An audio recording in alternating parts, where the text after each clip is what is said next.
Hello everyone, Bharat the learning spot में आपका स्वागत है। मेरा नाम है गुलजार। तो इस वीडियो में हम पढ़ेंगे कल्चरल रिवाइवल के बारे में, यानी कि मराठों ने भारत के कल्चर का रिवाइवल किया था या रिवाइव किया था, यानी कि उसका डेवलपमेंट किया था। ठीक है, तो मराठों ने इंडिया के कल्चरल डेवलपमेंट में सब्सटेंशियली कंट्रीब्यूट किया।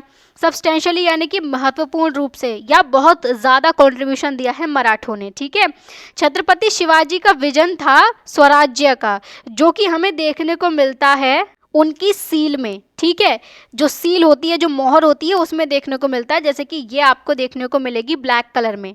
ठीक है, इस सील पर संस्कृत इंस्क्रिप्शन लिखी हुई है, यानी कि संस्कृत में लिखा हुआ है ये सब कुछ जो लिखा है। ठीक है, और ये सील जो है इनकी छत्रपति शिवाजी की, ये एक नोटेबल डिपार्चर है from the prevalent Persian seals, यानी कि उस समय पर जो पर्शियन सील चल रही थी, क्योंकि मुगल साम्राज्य था और अलग अलग दक्कन सल्तनतें थी, तो वहाँ पर पर्शियन लैंग्वेज का इस्तेमाल किया जाता था। राइट, तो उसी में ही जो है उन सील से एक अलग थी, डिपार्चर था। डिपार्चर यानी कि अलग होना। ठीक है, तो शिवाजी की सील इन सील्स से अलग थी, काफ़ी अलग थी, क्योंकि उन सील्स में पर्शियन भाषा का इस्तेमाल हो रहा है और शिवाजी संस्कृत भाषा का इस्तेमाल कर रहे हैं। ठीक है, ये सील, या हम इसको अथॉरिटी भी बोल सकते हैं। कौन सी अथॉरिटी? शिवाजी के राज या शासन करने की अथॉरिटी। ठीक है, तो ये छत्रपति शिवाजी की जो अथॉरिटी है, और छत्रपति शिवाजी शाह जी के बेटे थे, इनकी ये अथॉरिटी न्यू मून की तरह वैक्स होती है। वैक्स मतलब कि बढ़ती है। आपने देखा होगा कि आसमान में जब नया नया चांद निकलता है तो एक लकीर मात्र होता है वो, है ना, और धीरे धीरे करके समय के साथ में वो पूरा चांद बन जाता है। तो उसी तरीके से शाहजी की ये जो अथॉरिटी है, शाहजी का ये जो शासन है, वो धीरे धीरे करके नए मून की तरह वैक्स होगा, धीरे धीरे करके बढ़ेगा वो। ठीक है, और उनकी इस अथॉरिटी को पूरा का पूरा वर्ल्ड जो है वो रिवर करता है, यानी कि पूजा करता है, या हम बोल सकते हैं कि उसका सम्मान करता है। ठीक है, और reigns for the welfare of the people. तो शिवाजी क्यों शासन करते हैं? लोगों के वेलफेयर के लिए, लोगों के कल्याण के लिए, या अपनी जनता के कल्याण के लिए। ठीक है, तो इस सील पर संस्कृत में क्या लिखा हुआ है कि ये नए मून की तरह जो है वो बढ़ती है इनकी अथॉरिटी। क्लियर हुआ? आपको क्या याद रखना है कि छत्रपति शिवाजी का स्वराज्य हमें देखने को मिलता है उनकी सील में, और उनकी जो सील है उस पर संस्कृत में लिखा हुआ है। ठीक है, और इंस्क्रिप्शन का मतलब होता है किसी हार्ड सरफेस पर जब कुछ खुरच खुरच के या गोद कर लिख दिया जाता है, जैसे कि किसी पत्थर पर लिख दिया गया, या किसी लकड़ी पर, या किसी धातु पर, तो वो क्या होता है, उसे हम इंस्क्रिप्शन बोलते हैं। ठीक है, ये क्लियर हुआ। फिर छत्रपति शिवाजी ने एक ट्रीटीज कमीशन की थी। ट्रीटीज का मतलब यहाँ पर क्या है? ग्रंथ। ठीक है, ये स्पेलिंग अलग है। एक होती है ट्रीटी, जो कि होता है संधि या समझौता, और ये ट्रीटीज है। ठीक है, इसका मतलब होता है ग्रंथ, जिसे हम बुक भी बोल सकते हैं। तो शिवाजी ने ये बुक, एक जिसका नाम था राज्य व्यवहार कोश, ये कमीशन करवाई या ये लिखवाई। ठीक है, तो आपको याद रखना है कि शिवाजी ने ये राज्य व्यवहार कोश लिखवाई थी, और इसमें क्या लिखवाया था ये भी याद रखना है। एम था मराठी लैंग्वेज को प्रमोट करने का, क्योंकि ज़्यादातर पर्शियन भाषा का इस्तेमाल किया जा रहा था उस समय पर, और शिवाजी को अपने खुद का कल्चर प्रमोट करना था, तो मराठी भाषा को प्रमोट करने के लिए उन्होंने राज्य व्यवहार कोश बनवाया। ठीक है, और इसमें जो है संस्कृत इक्विवेलेंट्स लिखे हुए हैं। इक्विवेलेंट्स यानी कि समान अर्थ वाले शब्द जो होते हैं, जैसे कोई पर्शियन वर्ड है तो उसी के लिए हम कोई संस्कृत वर्ड इस्तेमाल कर सकते हैं। ये चीज़ लिखी गई है तुम्हारे राज्य व्यवहार कोश में। ठीक है, ये याद रखना। तो ये जो पर्शियन वर्ड थे ये डिप्लोमेटिक एक्सचेंजेस में यूज़ किए जाते थे। डिप्लोमेटिक एक्सचेंज मतलब कि दो देश हैं या दो राज्य हैं, उनके बीच में जो ऑफिशियल बातचीत होगी, जो संदेश वगैरह भेजे जाएंगे, समझौते होंगे, ठीक है, ये सब इन्हीं भाषा में होता है, पर्शियन भाषा में। तो वही चीज़ है डिप्लोमेटिक एक्सचेंज। जैसे मराठा साम्राज्य का कोई दूत है, उसको मुगल साम्राज्य में भेजा और बातचीत हो रही है, तो वो डिप्लोमेटिक एक्सचेंज होता है। ठीक है, तो रिजल्ट क्या हुआ? जो फॉरेन लोन वर्ड्स की परसेंटेज है मराठा डिप्लोमेसी में, वो कम हो जाती है, काफ़ी कम हो जाती है। पहली बात तो समझो लोन वर्ड क्या होते हैं। लोन वर्ड होते हैं जो दूसरी भाषा से शब्द लिए जाते हैं। ठीक है, जैसे यहाँ पर पर्शियन भाषा से जो शब्द लिए गए हैं वो है फॉरेन लोन वर्ड। और मराठा डिप्लोमेसी क्या है? डिप्लोमेसी का मतलब होता है कूटनीति, यानी कि युद्ध के बिना बातचीत, समझौते और राजनीतिक उपायों से अपने उद्देश्य पूरे करना, जैसे कि गठबंधन वगैरह करना, ठीक है, दूत भेजना, ये सब है, ये सब डिप्लोमेसी में आता है जिसमें युद्ध नहीं किया जाता, ठीक है। तो इस चीज़ में फॉरेन लोन वर्ड की परसेंटेज यानी कि पर्शियन वर्ड्स की परसेंटेज हो जाती है कम आगे चलकर। क्लियर। छत्रपति शिवाजी एक डिवोट हिंदू थे। डिवोट यानी कि ऐसे हिंदू थे ये जो अपने धर्म को काफ़ी अच्छी तरीके से मानते थे, ठीक है, जो अपने धर्म के लिए बहुत ज़्यादा समर्पित थे, नियमित ये पूजा करते थे, धर्म की अपनी परंपराएं अच्छे से फॉलो करते थे, सारे के सारे अपने धार्मिक मूल्यों को महत्व देते थे, तो ये उन्हें बोलते हैं हम डिवोट, ठीक है। ये शिवाजी जो थे अपने रिलीजन को तो रिस्पेक्ट करते थे, उसको तो मानते ही थे, और साथ ही अदर जो रिलीजन्स हैं उनको भी अपहोल्ड करके रखते थे, उनका भी सम्मान करते थे ये, ठीक है। इनका फ्लैग था सैफरन कलर का। सैफरन कलर आपने देखा होगा, जो केसरिया रंग होता है, ऑरेंज जैसा होता है, ठीक है, तो वो सैफरन कलर का इनका फ्लैग था, ये आपको याद रखना है, ठीक है। इस फ्लैग को सभी के सभी मराठों ने अडॉप्ट किया था, मतलब कि मराठों की पहचान बन गई थी सैफरन कलर्ड फ्लैग, ठीक है। और शिवाजी ने डिसेक्रेटेड टेम्पल्स को रीबिल्ड करवाया। डिसेक्रेटेड मतलब कि जो टेम्पल्स अपवित्र किए गए थे या जिनमें तोड़ फोड़ मचाई गई थी, तो उनको रीबिल्ड करवाया, दोबारा से बनवाया, उनमें मरम्मत वगैरह करवाई, ठीक है। संस्कृत और मराठी लिटरेचर को इन्होंने प्रमोट किया, और लिटरेचर मतलब कि किसी लैंग्वेज में जो कविताएं, कहानियाँ, बुक्स वगैरह जो भी लिखी जाती हैं वो होती है लिटरेचर, ठीक है, तो इनको डेवलप करवाया। रिलीजियस इंस्टीट्यूशन को प्रमोट किया, जैसे कि मंदिर वगैरह, और ट्रेडिशनल आर्ट्स को प्रमोट किया। ट्रेडिशनल आर्ट मतलब कि जो ऐसी आर्ट जो पीढ़ी दर पीढ़ी चली आ रही हैं, काफ़ी पीढ़ियों से, काफ़ी लंबे समय से वो आर्ट जो है वो परफॉर्म की जाती है, लंबे समय से चली आ रही है, वो होती है ट्रेडिशनल आर्ट। जैसे कि आपने सुना होगा फोक डांस, या जिसे हम लोक नृत्य बोलते हैं, ठीक है, और पेंटिंग होती है, मूर्ति कला होती है, जो स्कल्पचर बनाए जाते हैं, वो सब कुछ आता है ट्रेडिशनल आर्ट में, ठीक है। तो छत्रपति शिवाजी ने काफ़ी ज़्यादा कंट्रीब्यूशन दिया था इस सब में, but perhaps he contributed most to the revival of ancient Indian culture. Shivaji ने हमारे एंशियंट इंडियन कल्चर को रिवाइव करने में सबसे ज़्यादा योगदान दिया, ठीक है। कैसे योगदान दिया वो अभी हमने देखा है कि इन्होंने ये संस्कृत और मराठी लिटरेचर को प्रमोट किया, ये हमारी ही तो भाषाएं हैं, पर्शियन भाषा जो है वो हमारी नहीं है। रिलीजियस इंस्टीट्यूशन को, ट्रेडिशनल आर्ट को प्रमोट कर रहे हैं, मतलब कि हमारे ही कल्चर को, हमारे ही वैल्यूज़ को प्रमोट कर रहे हैं ये, ठीक है। और लोगों को एक एग्जाम्पल दे रहे हैं या डेमोन्स्ट्रेशन कर रहे हैं, लोगों को ये दिखा रहे हैं कि जो माइटी यानी कि जो शक्तिशाली और बड़े बड़े किंगडम्स होते हैं, जो एम्पायर्स होते हैं, उनको भी डिफीट किया जा सकता है, उनको भी हराया जा सकता है।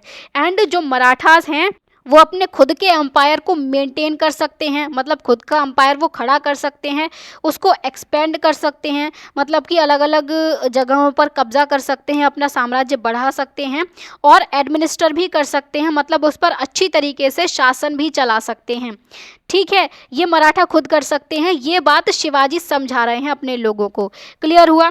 इसके बाद में आपको यहाँ पर देखने को मिलेगी एक मोडी स्क्रिप्ट। ये मोडी स्क्रिप्ट क्या है, ये देवनागरी स्क्रिप्ट जो होती है उसी का ही कर्सिव फॉर्म है। कर्सिव मतलब कि जो तिरछी तरीके से लिखी जाती है और मिलाकर जो लिखी जाती है भाषा, वही होती है। जैसे आपने इंग्लिश में देखी होगी कर्सिव राइटिंग, तो उसमें सारे के सारे जो लेटर्स हैं उसको हम मिलाकर लिखते हैं, जैसे हम इंडिया लिखेंगे तो इस तरीके से हमने मिलाकर लिख दिया। और इसमें ना हमें अपने पेन को बार बार उठाना नहीं पड़ता। अब जब पेन को बार बार नहीं उठाना पड़ेगा तो हम जल्दी जल्दी लिख पाएंगे, ठीक है। यही अगर आप हिंदी लिखो, हिंदी में आप भारत लिखोगे तो आपको जो है एक एक करके ये पेन उठा उठा कर लिखना पड़ेगा, और ऐसे ही जब आप बहुत बड़े बड़े पैराग्राफ्स लिखोगे ना तो आप देर में लिख पाओगे। लेकिन वही अगर कर्सिव फॉर्म में लिखो, सारे के सारे अक्षरों को मिलाकर लिखो, बिना पेन उठाए लिखो, तो वो जल्दी लिख सकते हैं, ठीक है। और ये आपको देखने को मिलेगा छत्रपति शाहू महाराज की हैंडराइटिंग का एक सैंपल, जो कि मोडी स्क्रिप्ट में है। ये शाहू महाराज कौन थे, ये संभाजी के बेटे थे, ठीक है।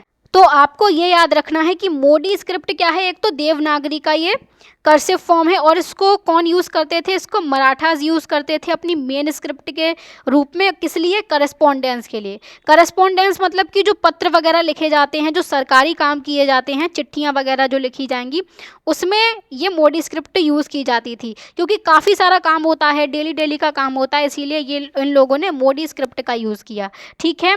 उसके बाद में छत्रपति शिवाजी का ये जो एग्जाम्पल है, मतलब एग्जाम्पल का मतलब है यहाँ पर जो उनके आइडियल्स हैं या जो उनके आदर्श हैं छत्रपति शिवाजी के, वो उनके लोगों को, उनके सक्सेसर्स को इंस्पायर करते रहते हैं।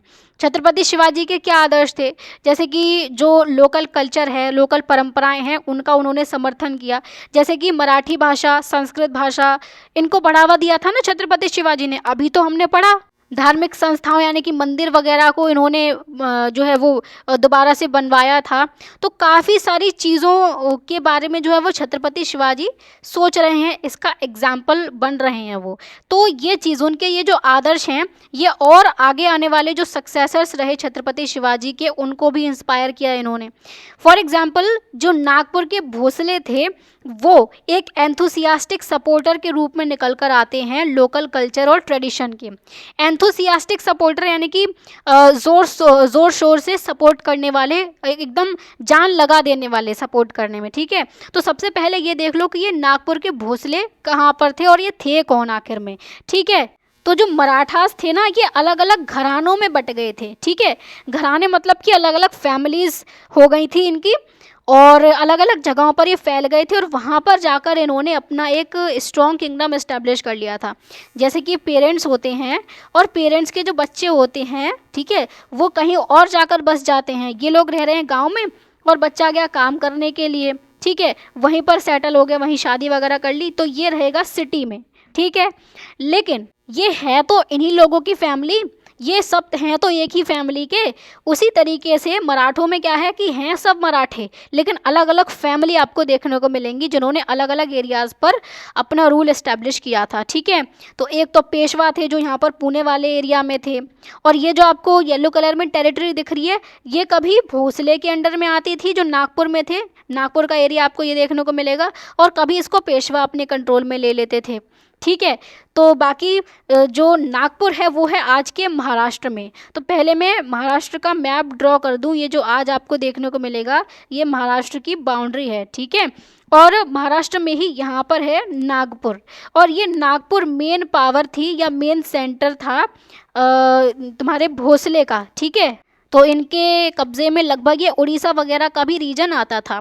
तो इन लोगों ने ही इस लोकल कल्चर को, यहाँ के कल्चर को जहाँ पर इनका शासन चल रहा है, इसको डेवलप किया। और इसके अलावा इन्होंने डेटी जगन्नाथ जो हैं पुरी में, इनकी वर्शिप को भी प्रमोट किया उड़ीसा में, ठीक है। इसको भी आप देख लो कि पुरी कहाँ है और तुम्हारा जो जगन्नाथ टेम्पल है वो किस तरीके से दिखता है। तो पहले देख लो पुरी, तो ये स्टेट आपको दिखेगा उड़ीसा, ठीक है। उड़ीसा में यहाँ पर है पुरी, पुरी देखने को मिलेगा आपको इस वाली साइड पर, ठीक है, समुद्र के किनारे है लगभग। तो इसी पुरी में है जगन्नाथ टेम्पल, ठीक है। ये देखने को मिलेगा आपको जगन्नाथ टेम्पल, काफ़ी अच्छा टेम्पल है, काफ़ी बढ़िया टेम्पल है और बड़ा टेम्पल है, ठीक है। ये टॉप व्यू है इसका, यहाँ से एंट्रेंस गेट है, धीरे धीरे करके अंदर जाएंगे इसमें। तो इसी टेम्पल में ये डेटीज़ रखे जाते हैं, डेटीज़ मतलब भगवान जो होते हैं, ठीक है। तो ये 3 मूर्तियां रखी जाती हैं, अलग अलग लोगों की मूर्तियां हैं। इनमें से एक है जगन्नाथ, और जो जगन्नाथ भगवान है ना, उनको भगवान कृष्ण का ही एक रूप माना जाता है, ठीक है। तो इन मूर्तियों को देख लो आप, और इन्हीं की पूजा की जाती है काफ़ी सालों से, और इन्हीं की पूजा का जो संरक्षण है वो मराठों ने करवाया था या नागपुर के भोसले ने करवाया था, ठीक है। तो ये भगवान जगन्नाथ की जो पूजा हुआ करती थी, ये मुगल रूल के दौरान में इंटरप्ट की गई थी, मतलब बैन कर दी गई थी कि कोई ये पूजा वूजा नहीं करवाई जाएगी, ठीक है। जिसको रिवाइव किया किसने, नागपुर के भोसलेज ने। क्लियर हुआ। तो ये सारे के सारे इन लोगों के कंट्रीब्यूशन रहे, लेकिन जो सबसे ज़्यादा इम्प्रेसिव कंट्रीब्यूशन है, मतलब सबसे ज़्यादा इम्पॉर्टेंट जो कंट्रीब्यूशन हमें देखने को मिलता है, वो कुछ फेमस मराठा वुमेन का देखने को मिलता है, ठीक है। उनमें से 2 के बारे में हम पढ़ ले रहे हैं अभी, तो उन्होंने क्या क्या किया था वो हम देख ले रहे हैं, ठीक है। तो यहाँ पर हम बात करेंगे एक तो ताराबाई की और दूसरी अहिल्याबाई होलकर की। क्लियर हुआ। तो ताराबाई कौन थी? ताराबाई थी राजा राम की वाइफ, ठीक है। हमने राजा राम के बारे में पढ़ा हुआ है। एक हमने सबसे पहले क्या पढ़ा था, देखो, शिवाजी जो थे उनके 2 बेटे थे, एक थे संभाजी और दूसरे थे राजा राम, ठीक है। संभाजी जो है वो शिवाजी के बाद में अगले छत्रपति बनते हैं। इनको औरंगजेब पकड़ लेता है, मार देता है, ठीक है। तो जो संभाजी थे उनके जो बेटे थे उनका नाम था शाहू महाराज, और ये शाहू महाराज को भी मुग़ल पकड़ लेते हैं, मुग़ल की कैद में हैं, ये अभी मुग़ल के कब्ज़े में हैं। तो इसीलिए संभाजी के बेटे अभी छत्रपति नहीं बन पाएंगे, राजा नहीं बन पाएंगे। तो संभाजी के बाद में जो उनके छोटे भाई हैं राजा राम, वो राजा बनते हैं, ठीक है। और ये चले जाते हैं जिंजी अपनी सुरक्षा के लिए, ठीक है, क्योंकि औरंगज़ेब अटैक कर रहा था। तो ये जिंजी में ही इनको बीमारी वगैरह हो जाती है, तो वहाँ पर इनकी हो जाती है डेथ। तो राजा राम भी ख़त्म और संभाजी भी ख़त्म, दोनों के बेटे बचे हुए हैं, ये हैं मुग़ल के कब्ज़े में। तो राजा राम के बेटे जो थे वो काफ़ी छोटे थे, लगभग 3-4 साल के थे, ठीक है। तो इनकी जो वाइफ थी ताराबाई, उन्होंने कमान संभाली, उन्होंने नेतृत्व किया, अपने बेटे को इन्होंने गद्दी पर बिठाया, ठीक है, और उनके नाम से इन्होंने शासन चलाया। क्लियर हुआ। तो ये थी ताराबाई की कहानी। तो ताराबाई एक फियरलेस मराठा वॉरियर क्वीन थी, जिन्होंने अर्ली 18th सेंचुरी में रूल किया था, शुरुआत की 18वीं शताब्दी में, मतलब 1700 के आसपास, 1701, 1702, 1703 इस तरीके से ईयर रहे, ठीक है। ये आपको देखने को मिलेंगी ताराबाई बैटल में। MV धुरंधर ने ये पेंटिंग बनाई है, ठीक है। तो 18th सेंचुरी में इनके जो हस्बैंड थे राजा राम की डेथ हो गई थी, उसके बाद में इन्होंने रूल किया था, ठीक है, शासन चलाया था। इनको ये समझ आ गया था कि औरंगज़ेब और जो मुग़ल आर्मी है वो दक्कन में प्रेजेंट है, तो नॉर्थ इंडिया भी अनप्रोटेक्टेड है। मतलब ये बात समझ पा रही हैं कि ये दक्कन वाला एरिया है, ठीक है, और यहाँ पर नॉर्थ में जो है वो मुग़ल एम्पायर था, और यहाँ से औरंगज़ेब यहाँ पर आकर बैठ गया है, मुग़ल सेना भी यहाँ पर आकर बैठ गई है। तो यहाँ की सुरक्षा अभी कम है, क्योंकि कम सेना रहेगी यहाँ पर, है ना। तो यहाँ की सुरक्षा क्योंकि कम है, इसी वजह से ताराबाई सोच रही हैं, जो कि महाराष्ट्र में बैठी हुई हैं, वो ये सोच रही हैं कि क्यों ना नॉर्थ इंडिया पर ही अटैक किया जाए और इन मुगल्स को कमज़ोर किया जाए। तो उन्होंने इसीलिए अपनी सेनाओं को नॉर्थ इंडिया भेजा अटैक करने के लिए, ठीक है। इन्होंने एक तो बड़ी मराठा आर्मी को ऑर्गेनाइज़ किया और मुग़ल टेरिटरीज़ को इन्वेड करने के लिए, अटैक करने के लिए भेजा। इसीलिए ये कहा जाता है कि ये नॉर्थवर्ड मराठा एक्सपेंशन की आर्किटेक्ट थी। आर्किटेक्ट यानी कि जो मेन प्लानिंग बनाता है इंसान, वो होता है आर्किटेक्ट, ठीक है।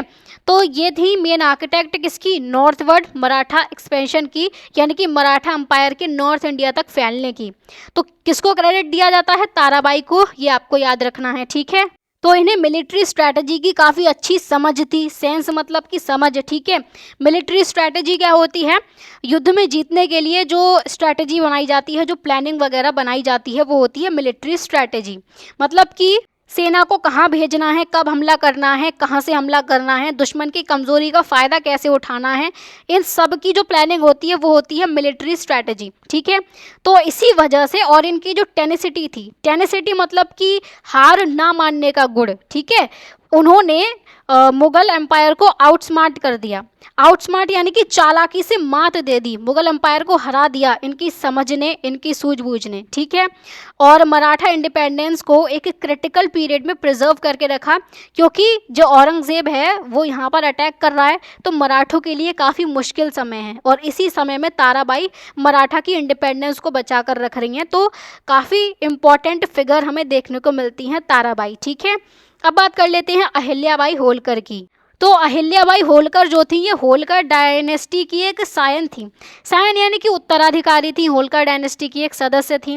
क्यों, क्योंकि इन्होंने भी कुछ समय के लिए रूल किया था, शासन किया था। ये आपको इनकी एक टिकट या एक पोस्टेज स्टाम्प देखने को मिलेगा अहिल्याबाई होलकर की स्मृति में, उनकी याद में, ठीक है। पोस्टेज स्टाम्प या पोस्टल स्टाम्प एक ही बात है, इसको हम समझ चुके हैं चैप्टर की शुरुआत में ये क्या होता है, ठीक है। तो ये जो होलकर डायनेस्टी है, ये one of the chief families है। चीफ फैमिलीज़ मतलब इनके होलकर के अलावा भी कुछ और फैमिलीज़ थी मराठा एम्पायर में। तो ये होलकर थे इंस्ट्रूमेंटल, यानी कि काफ़ी इंपॉर्टेंट थे ये मराठा एक्सपेंशन में नॉर्थ इंडिया में, ठीक है। तो ये पहले आप देख लो कि ये कौन कौन लोग थे जो मराठा में, अलग अलग जो घराने थे, ये कौन कौन थे, ठीक है। तो सबसे पहले एक तो यहाँ पर हमने देखा नागपुर के भोसले, जिनका मेन जो पावर सेंटर था वो यहाँ पर नागपुर में था, ठीक है। एक ये हमने देखा। एक जो पेशवा थे वो थे पूना में बैठे हुए थे। ये ग्रीन कलर में जो टेरिटरी आपको दिखेगी, ये है पेशवाओं की, ये ऊपर वाली भी और ये नीचे वाली भी। तो इनका जो मेन पावर सेंटर है वो यहाँ पर पूना में है। क्लियर हुआ। गुजरात में जो बैठे हुए थे ये थे गायकवाड़, ठीक है, गायकवाड़ों का एरिया था यहाँ पर, और इनका मेन पावर सेंटर था यहाँ पर बड़ौदा। क्लियर। इसके अलावा एक थे सिंधिया, ये सब अलग अलग घराने हैं मराठों के अंडर ही, ठीक है। तो सिंधिया जो थे उनका एरिया कुछ लगभग ये था, और इनका मेन पावर सेंटर था यहाँ पर ग्वालियर। और जो होलकर थे वो यहाँ पर सेंट्रल इंडिया वाले एरिया में बैठे हुए थे, और इनका मेन पावर एरिया था इंदौर, जो कि मध्य प्रदेश में पड़ता है, ठीक है। तो आपको होलकर का एरिया याद रखना होगा, क्योंकि यहाँ पर उसकी बात कही गई है कि होलकर जो थे वो सेंट्रल इंडिया में फैले हुए थे, प्रेजेंट डे इंदौर के आसपास में, ठीक है। तो आपको ये याद रखना पड़ेगा। तो ये अलग अलग क्या थे, घराने थे मराठा अंपायर में ही। तो होलकर एक डायनेस्टी थी, डायनेस्टी या घराना हम बोल सकते हैं, ठीक है, क्योंकि होलकर वंश ही तो है ये। तो इन होलकर्स ने भी मराठा एक्सपेंशन किया था नॉर्थ की तरफ, ठीक है, 18th सेंचुरी के दौरान। और इस डायनेस्टी ने कहाँ पर रूल किया था वो हमने देख ही लिया, सेंट्रल इंडिया में, प्रेजेंट डे इंदौर के आसपास में, ठीक है। और अहिल्याबाई होलकर ने अपने हस्बैंड को खो दिया था, अपने बेटे को भी खो दिया था, क्योंकि उनकी डेथ हो गई थी, ठीक है। लेकिन उसके बाद भी इन्होंने ब्रेवली अपने स्टेट को, जो होलकरों का स्टेट था इंदौर वाला रीजन, उसको इन्होंने बहुत बहादुरी से, बहुत ब्रेवली शासन किया उस पर 30 सालों तक, और इसको वाइजली एडमिनिस्टर किया, बुद्धिमानी से उस पर शासन चलाया, और अपने लोगों की, अपनी जनता का भी इन्होंने ख्याल किया, ठीक है। अहिल्याबाई एक डिवोट पर्सन थी, मतलब कि ये भी एक धार्मिक इंसान थी काफ़ी। इन्होंने हंड्रेड्स ऑफ टेम्पल्स को रीबिल्ड करवाया, मतलब बनवाया भी और रिस्टोर भी करवाया, ठीक है। रिस्टोर मतलब कि अगर जैसे टूट फूट हो गई है किसी मंदिर में, और किसी बाहरी आक्रमणकारी ने लूटपाट करी थी, तोड़ फोड़ करी थी, तो उसको रिस्टोर करवाया इन्होंने, टेम्पल्स को करवाया, घाट्स को करवाया। घाट बेसिकली जो नदी के किनारे वाला जो एरिया होता है उनको इन्होंने रिबिल्ड करवाया। वेल्स यानी कि कुएं, और रोड को पूरे के पूरे इंडिया में इन्होंने डेवलप करवाया, ठीक है। केदारनाथ से लेकर रामेश्वरम तक ये कहाँ कहाँ पर हैं, तो यहाँ पर आप देख लोगे तो आपको क्लियर हो जाएगा, ठीक है। ये स्टेट आपको दिखेगा उत्तराखंड, उत्तराखंड में यहाँ पर है केदारनाथ, ठीक है। और साउथ में जो है तमिलनाडु स्टेट में आपको यहाँ पर देखने को मिलेगा रामेश्वरम नाम की जगह, ये आपको देखने को मिलेगी, ठीक है। तो ये जो पूरा डिस्टेंस है नॉर्थ से लेकर साउथ तक, केदारनाथ से लेकर यहाँ रामेश्वरम तक, इस पूरे एरिया में इन्होंने जो भी वेल्स वगैरह थे, जो मंदिर वगैरह थे, उन सभी को रिस्टोर करवाया अहिल्याबाई होलकर ने। तो इन्होंने डेवलपमेंट करने का काफ़ी अच्छा काम किया है, ठीक है। इसके बाद में सबसे फेमस काम था इनका, इन्होंने काशी विश्वनाथ टेम्पल को रीबिल्ड करवाया था, जो कि वाराणसी में है, और इसको औरंगजेब ने डिस्ट्रॉय कर दिया था, ठीक है। और इसके अलावा इन्होंने सोमनाथ टेम्पल को, जो कि गुजरात में है, उसको भी रीबिल्ड करवाया, उसकी भी मरम्मत करवाई, जिसको महमूद ऑफ गजनी ने डिस्ट्रॉय कर दिया था। ये कहाँ कहाँ पर हैं उनको ज़रा आप देख लो, ठीक है। तो सबसे पहले आप लोकेशन देखो कि वाराणसी कहाँ है, क्योंकि वाराणसी में ही आपका जो काशी विश्वनाथ टेम्पल है, ठीक है। तो ये आपको स्टेट देखने को मिलेगा उत्तर प्रदेश, इसी उत्तर प्रदेश में है यहाँ पर वाराणसी, ठीक है, ये आपको दिख जाएगी। और जो गुजरात है, गुजरात में है सोमनाथ। तो पहले गुजरात का ये मैप देख लो, ये गुजरात स्टेट है, प्रेजेंट डे स्टेट है ये, ठीक है। और यहाँ पर आपको समुद्र के किनारे देखने को मिलेगा सोमनाथ। यहाँ पर क्या है, इधर है अरेबियन सी, ठीक है, अरब सागर है। तो अब मंदिर और देख लो, तो ये आपको देखने को मिलेगा काशी विश्वनाथ टेम्पल, ठीक है, काफ़ी भव्य मंदिर है ये।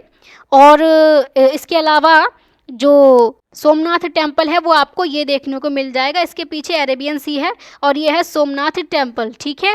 ये आपको सोमनाथ टेम्पल देखने को मिलेगा, टॉप व्यू है, ये आप देख पा रहे होगे कि ये जो लोग हैं काफ़ी छोटे से दिख रहे हैं, चींटी जैसे। तो ये मंदिर अपने आप में काफ़ी भव्य है, काफ़ी पैसा था इस मंदिर में, सोना चांदी बहुत भरकर था, जिसको कि महमूद ऑफ गजनी लूट कर गया। अब ये महमूद ऑफ गजनी की कहानी क्या है, तो सबसे पहले अपने भारत को देखो, इधर है अपना भारत, ठीक है, ये पूरा मैप भारत का है। इधर भारत के वेस्ट में है पाकिस्तान, और पाकिस्तान के वेस्ट में अफगानिस्तान। ये तो आज का मैप है, लेकिन उस समय पर पाकिस्तान तो हुआ ही नहीं करता था, तो डायरेक्टली ये वाला रीजन आ जाता था। और अफगानिस्तान में एक सिटी है जिसका नाम है यहाँ पर गजनी, ठीक है। इसी गजनी का रूलर था वो महमूद ऑफ गजनी, जिसको इसीलिए ही महमूद ऑफ गजनी बोल रहे हैं क्योंकि वो गजनी का रूलर है। तो ये वाला जो रीजन है ये ज़्यादा डेवलप्ड नहीं है, यहाँ पर ज़्यादा पैसा नहीं है, ज़्यादा खेती वगैरह भी नहीं होती है। तो महमूद अफ गजनी ने क्या सोचा कि भारत जाया जाए, भारत जाके लूटा जाए। तो उसने भारत पर 17 बार आक्रमण किए थे, ठीक है। और फिर 1025 में आकर उसने यहाँ पर सोमनाथ पर आक्रमण कर दिया। सोमनाथ मंदिर को वो लूट कर लेकर जा रहा था। ये सब आपको याद नहीं रखना है, ठीक है। 1025 वगैरह ये मैं बता रही हूँ आपको एक रेफरेंस के लिए, ठीक है। क्योंकि 18वीं शताब्दी में अहिल्याबाई होलकर ने इन्होंने रूल किया था।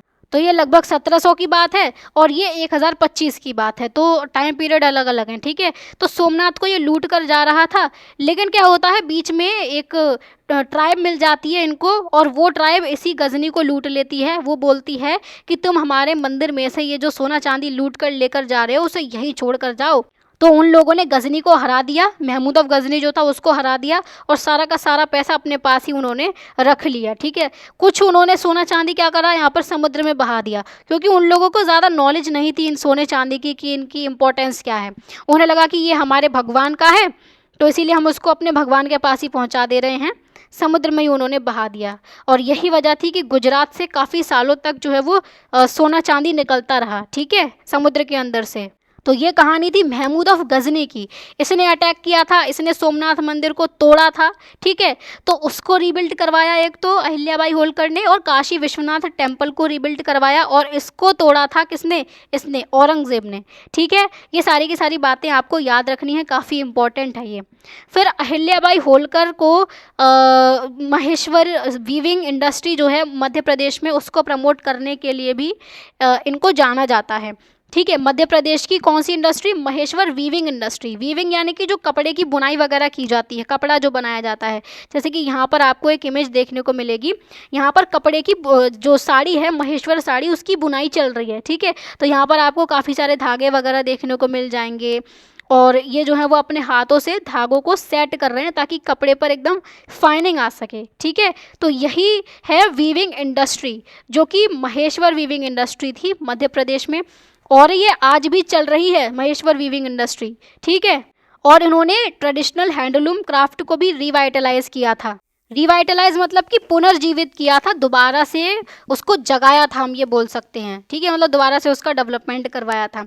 तो ट्रेडिशनल हैंडलूम क्राफ्ट क्या होते हैं, ट्रेडिशनल मतलब कि जो सालों से चले आ रहे थे, परंपरागत हमारी परंपरा में थे। क्राफ्ट मतलब कि कोई भी कला, ठीक है। और हैंडलूम क्या होता है, हैंड यानी कि हाथों से, और लूम होती है कपड़ा बुनने की एक मशीन होती है।